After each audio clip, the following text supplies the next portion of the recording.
Hello and welcome to another exciting episode of Fix It Jim. Sure a lot of you are waiting for the results of our fuel pump replacement on the Camaro. Well, don't want to keep you into suspense any longer, so let's check it out. Alright, you're looking into the trunk where we made the repair. You get the key in, turning the key, and nothing. If the pump had worked, you would have heard a wee noise, and it's not happening. So obviously, we have some electric issues going on. Not to bore you too much, Jack and I took the liberty of doing some stuff because we of course checked the pump ahead of time and noticed it was not getting power. So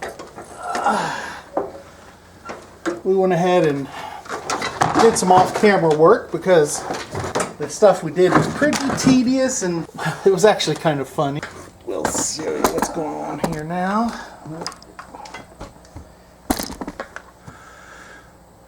So we have removed the driver's seat, completely gone.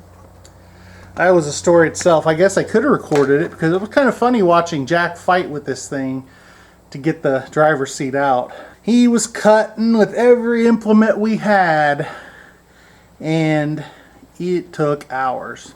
Of course, once he got the seat out, I was able to throw the socket on there and pull them out, pull the bolts out. I should have checked myself, but I left it to him. Lesson learned.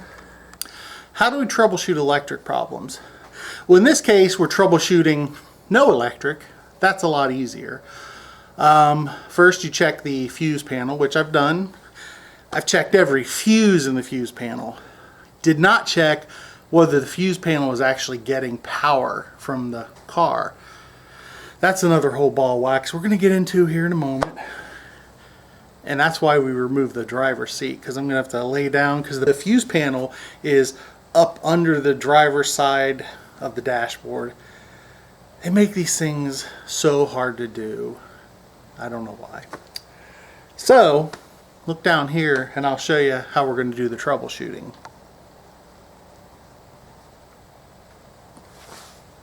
So we've got this battery here. There it is. We've got this battery here. This is going to represent our power source in the car. At this point, the battery / alternator. And we've got the B plus, and the B negative. Obvious, this is negative is the negative terminal. So we're going to shove that there. Okay. And we've got our test light. The simplest device you could ever think, literally just a cable with a light in the middle and a probe. So we're going to connect this to the ground and then you touch to the hot or the positive. Glows when you've got a connection. Works either way too. So if you're looking to see if your grounds are working, hook this up to your positive and then touch where there should be a ground and then it lights up. That easy, folks. So when you're looking for anything electrical, now don't go doing this in your house with 120 volts because you're just going to get shocked. Leave that to professionals. This here is just, we're looking at 12 volts, probably a little less because I haven't charged the battery since I've been cranking on it. So what I'm going to do is lay down in the passenger seat on some blankets and hook this up to my ground and then go doop doop doop doop doop poking around until hopefully I see a little light flashing and maybe a wire that's been chewed by an varmint or who knows. Keeping my fingers crossed. You do that for me too, please. As to what kind of abuse JJ put this car through when taking that seat out, here's a metal cutting sawzall blade, one of the ones he went through. Look at that.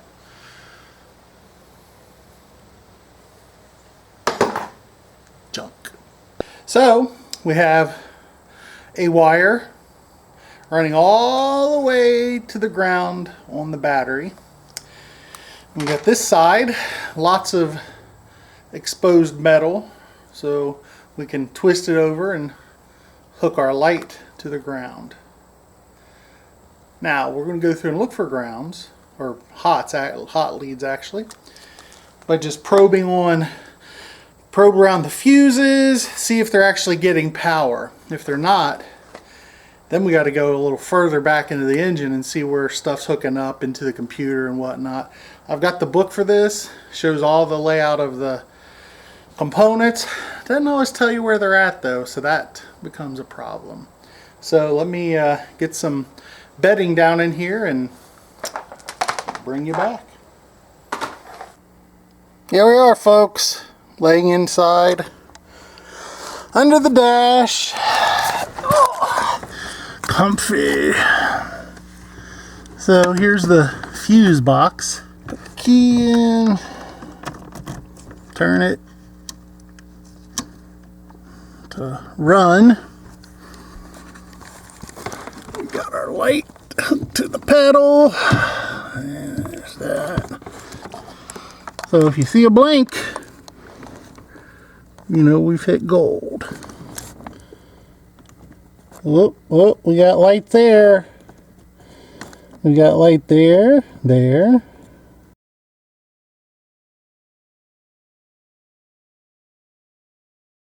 Anybody tells you work on a car is all fun and games, they'll also try to sell you a bridge in London. Something else we can do with our wire setup here is we can go around and testing grounds using our multimeter, whatever you want to call it. So we hooked the test light to one probe. We hooked our wire to the other probe. So now we just use our test light to go around and probe where there's grounds. So this is a ground here. See, that there works. But if we touch the screw, it's rusty. If we dig it in, it works, but that's no good. So we're gonna pop that out and give it a good cleaning with the wire wheel and see what happens.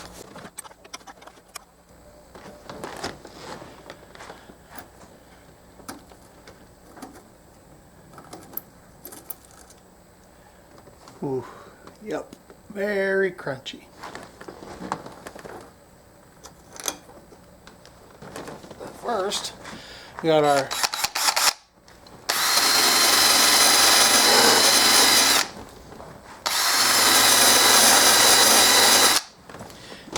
shiny.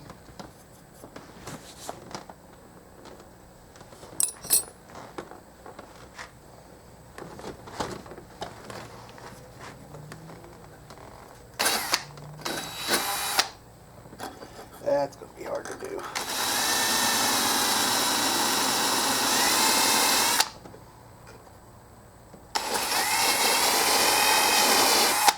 Good enough.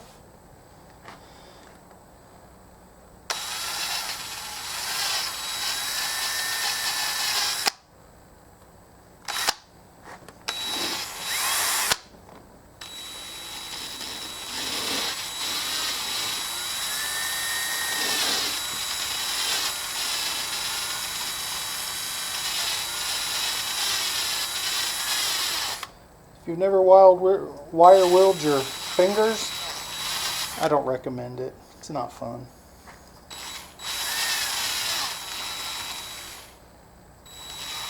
I wire willed my foot, my fingers.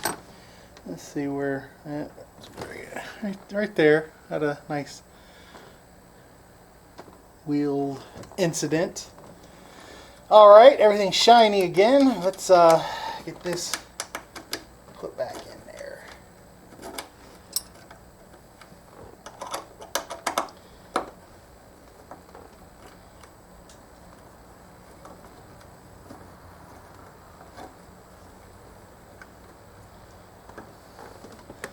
any of this fix the pump?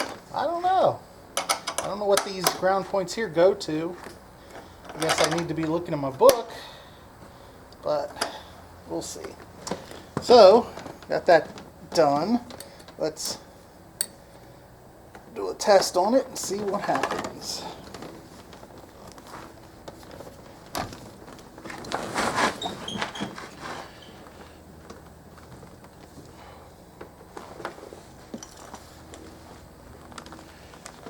Multimeter says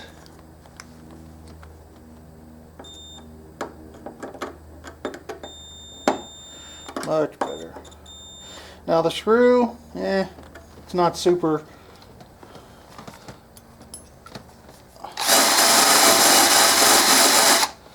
Screw isn't super clean, but the there we go. The metal under the screw is touching the metal of the car, that's the important part. The screw is really just there to hold it down. So see what happens. I'm gonna just turn it on. Maybe. I doubt it, but let's check. Nope. It should go bzzz when it primes. But the engine does turn still. Here you go. Uh-oh. Maybe not. Maybe I left that on and it killed it over the weekend. Anyway, still, when you put it in run, it should prime the fuel system, and it is not. So we'll continue from there. I'm back, and I have updates. Some of you little bastards probably know. Ooh, look, I'm bleeding. You gotta give blood to the car gods. Some of y'all little bastards knew what I was doing wrong. I didn't. Because I am not an expert. I'm more of a novice who knows how to look stuff up. And I'm not afraid to get my hands dirty. I generally know what not to do. Not all the time, though. Because I'm all about trial and error. I don't mind trying stuff. I don't mind reading books. I have a book. See? I have a book right here. They make books for most cars. I know how to read. But this took some YouTube searching. Not even YouTube, actually. I found it on a forum. But why in the dang nabbit is my power not going to my my pump? My pump's not getting power. That's what I'm trying to say. Whew, that was hard to get out. Well, let's take a look here.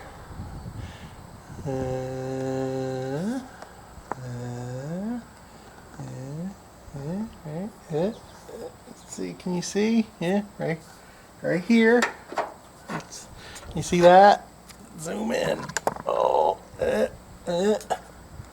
right there. That is the problem. This is what we call a inline fuse that I didn't know about. Why they don't stick all the fuses in the fuse panel, I don't know. It doesn't make any sense. If you can't fit them all in the fuse panel, put another fuse panel under the hood if there's fuses. There's probably other fuses I don't know about, and they're going to be busted, and that's just going to tick me off. You get out of here. So, let's, I already kind of undid this, but look at that. This is the fuel pump fuse.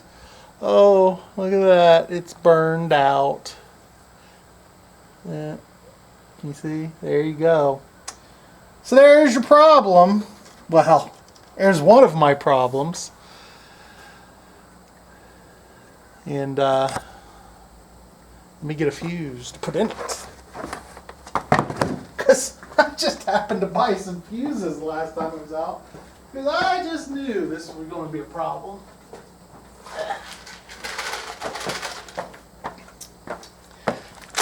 Fuses. You can never have too many fuses. You can have a lot of too much in life, but not fuses.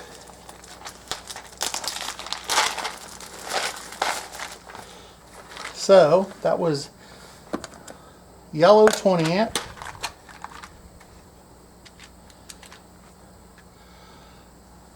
Well, they don't make these easy to read.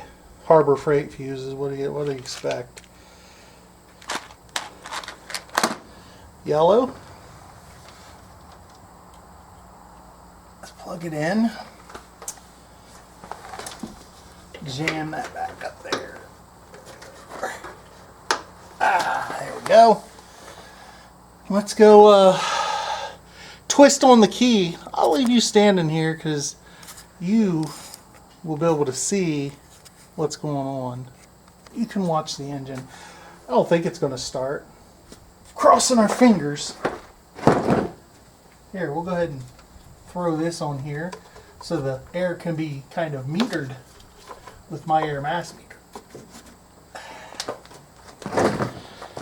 Alright, hopefully the battery's okay and just wasn't getting good connection.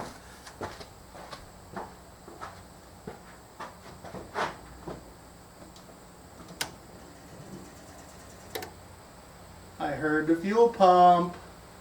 Cross your fingers.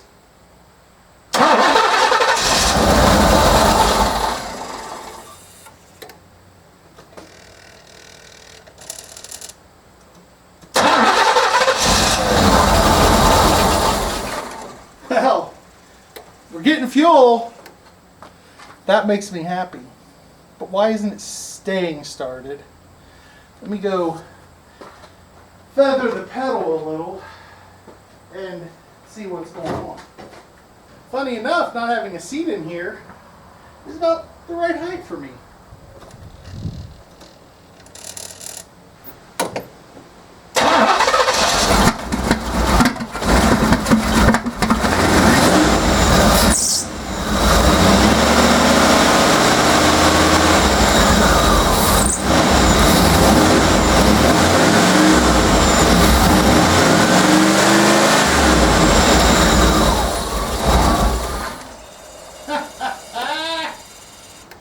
How's about that? That makes me happy. Let's try it again. Ooh, you and me.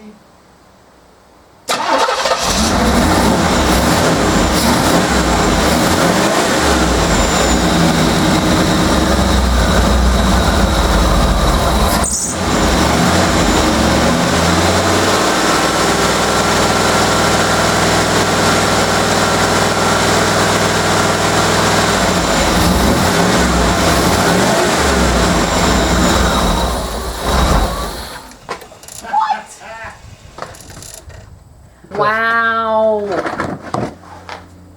Well, there you have it. She is a runner.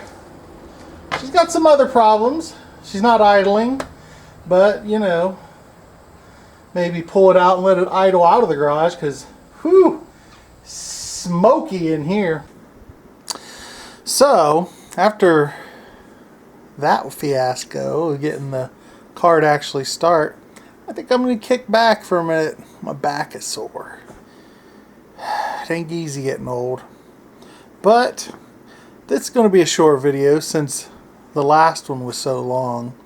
And now I'm going to have to start digging into the actual cooling system, getting the tune-up stuff all done. So next Wednesday video should be longer. It's probably not going to be all of that because that's a lot to do. But it'll be longer than this one. Thanks for tuning in. Don't forget to like and subscribe. Take care.